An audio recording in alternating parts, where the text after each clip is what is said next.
with my favorite segment of all time.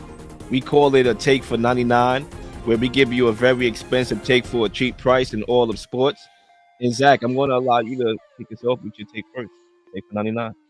Yeah, well, so we've already spoken a lot about the NFL stuff. So I think all of my thoughts and opinions that I've had, I've already given. So I wanted to dive into the NBA, and I have a take for 99 involving the NBA and a team that has really caught my eye of late. And it's unfortunate because they've gone through terrible injury luck. They've just had some brutal injuries. But I did watch them last night. I did watch them a little bit over the weekend, and I was very impressed. And I think we need to be talking more about the Orlando Magic as a team that could be a legitimate Eastern Conference contender if they could get healthy in time for the playoffs. And look, when I watch this Magic team, I just think they are the antithesis of everything that's wrong with the NBA. This is a team that comes to compete every single night, and they have a legitimate identity. They are just an elite defensive team, and they caught my attention last year for the first time watching them in the playoffs. I know that they lost to the Cleveland Cavaliers in a Game 7, very highly contested series. Franz Wagner, one of their better players, just could not shoot the ball in that series. But I love the depth of this team. They just have 10 or 11 guys that are just, between 6'5" and 6'10". They're switchable. They could really defend. And that is just an identity that they could go to that not a lot of other teams have. And specifically, I think they match up really well with Boston. And I'm not just saying that because they beat them last night. Like, I know Jason Tatum didn't play for Boston, but obviously Orlando is missing Banchero. They're missing both Wagners. And I was just very impressed with them. They also had a 25-point fourth quarter comeback on Saturday against the Miami Heat, again, without their top guys. It just feels like any given night, a different guy could step up. It was Cole Anthony who had 25 points late in the second half on Saturday against the Heat. They have a young kid, rookie Tristan Da Silva, a guy that played at Colorado. I really like him and his upside. They have Wendell Carter, Jonathan Isaac. I think Anthony Black is a really intriguing young player. They brought in a good shooter in KCP that I think is only going to get better. He hasn't really shot the ball great so far this season, and I just think they're a very well-coached team. And when I look at the Eastern Conference, credit to the Cleveland Cavaliers. They've had a great season, but I just wonder if they could beat Boston in a playoff series. They would have to outscore them, and I don't think that's really capable. I just think Boston matches up pretty well against Cleveland. You have the Bucks, who have been playing good basketball, but is Giannis just really going to go out there and drop 40 points every single night in the playoffs? I'm not sure. I think that's a lot to ask. And then you look at the Knicks. I think they're very good. They've had a great start, but what worries me about the Knicks is this is just not a prototypical Tom Thibodeau team. Defense is not necessarily a strength, and I worry in the playoffs, the Knicks have two guys you could just hunt on defense. Like, you could hunt Jalen Brunson, and you could hunt Karl Anthony Towns. And I don't love Cat as a rim protector. So I think Orlando, if they're healthy, is Boston's biggest threat in the East, and they're legitimate contenders in the Eastern Conference. And shout out to this team because they're playing phenomenal basketball despite the injuries. Yeah, I like to take the premise. I just disagree with the end result, being a Knicks fan. But if I could start off with the Magic, it's good to have that depth where you can lose a guy like Paolo Banchero, your young star, the franchise player of your team, and then Franz Wagner can step up in replacement, and then you lose him for a couple games, and now Cole Anthony could be able to step up and generate consistent offense, and that's why you prioritize depth. And KCP obviously has been struggling shooting, but come to playoff time, this guy been a part of 2 championship teams and was a key contributor on those championship teams, the Lakers ally and the Nuggets ally. To me, Zach, I asked you this question: do you think they need to make another trade? Maybe for Anthony Simons. Do you think they one more trade away, or are you content with that take? Will that trade help your take even more? It's a good question. I think they need a deal similar to what the Mavericks did at the trade deadline last year when they went out and got Daniel Gafford and PJ Washington. Now, that's easier said than done. The thing about Orlando is they have a type. I don't think Anthony Simons is a great fit. I don't think Colin Sexton is a great fit because those guys, like, I just don't really know if they fit that prototype of like 6'5" to 6'10" that could really defend. Now, they do need to shoot the ball better. That's their one flaw.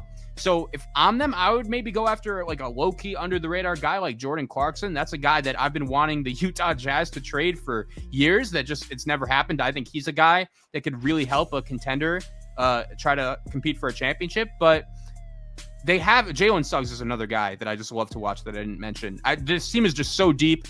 I think maybe they could use another shooter, but that is their one flaw, and they seem to be okay with it. Like, they are just an elite defensive team, and the thing about them is they could just flip any game with their defense, which I don't think a lot of other teams in the NBA are really capable of doing.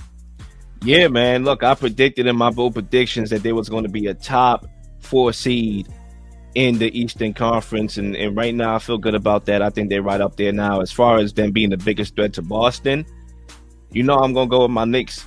And look, I know we're not perfect. I know defensively we are not the ideal Tom Thibodeau defensive team. Obviously, with Cat in your starting lineup, with Jalen Brunson in your starting lineup being undersized as a guard, obviously you're not going to be known for defense, even with OG Anunoby, who has to help more, as far as, in the paint, as opposed to just being his primary, perimeter defender, right? Obviously, when Mitchell comes back, that's when things could start to open up as far as defensively. Now the question is, how do you insert him in the lineup? If you do, how do you play him with Cat? Obviously, but the fact that offensively we are one of the best teams in the NBA already, when it hasn't been a full season or half a season, and we have still more growing to do as far as continuity with the new look lineup. I mean, Mikal Bridges is new, Cat is new. OG got to get adjusted to the new role. Right, new pieces, new players, even on the bench, Landry Shamet, Cameron Payne, and the fact that we are still cooking on that side of the ball, we still have time to figure out things defensively, especially when Mitchell Robinson comes back. So I think we'll be the biggest threat. However, I do like the premise of the take. I think Orlando Magic will have something to say in the Eastern Conference. And ladies and gentlemen, I'm going to end off here, okay, with my take for 99. And I'm actually going to go into the sport of boxing for this one because I haven't got to give my reactions to Oleksandr Usyk and Tyson Fury.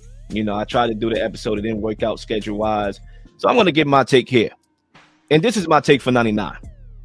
Oleksandr Usyk, now that he defeated Tyson Fury in the rematch, cements himself as the best heavyweight of this era and also concluding this heavyweight renaissance. Okay, now look, the question of the day that we should be asking ourselves is, did Tyson Fury make the right calculated decision or mistake to come in at the size that he came in, right? Because the plan was to fight heavier in an effort to bully Usyk, the smaller fighter, in inside fighting, right? And before the first fight, most people thought that Fury was going to try to smother Usyk to no avail. He wasn't able to do that. I always knew that wasn't going to happen because Usyk is a guy that makes you think. He makes you overthink, right? So that was going to be impossible when you're making constant calculated decisions, right? Now, I was split, in my opinion, for, when I heard that Tyson Fury was going to come in with the extra added pounds that he came in, right? And I was split because, in the back of my mind, I thought his best pathway to victory was by a knockout because you're not going to outbox Oleksandr Usyk. Okay, that was proven with Anthony Joshua. That was proven with all the fighters that Oleksandr Usyk fought. You're not going to outbox him. So your best pathway to victory was knockout. So adding extra pounds obviously will give you that probability of the knockout. However, Fury doesn't have one-punch knockout power. Okay, he doesn't. So now that you're coming in heavier, you're giving up speed, you're giving up agility, you're giving up stamina.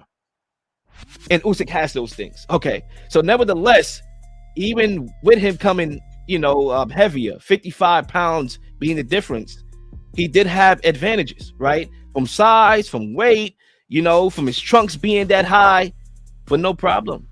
No problem. Why? Because where Usyk lacks in natural size, he has and makes up for it with his motor, where he could, have this newfound gas in the championship rounds as he seems to get better. And other heavyweights can't match that pace. AJ couldn't match that. What's the dude? Derek Chisora couldn't match that. Okay, all these guys couldn't match that.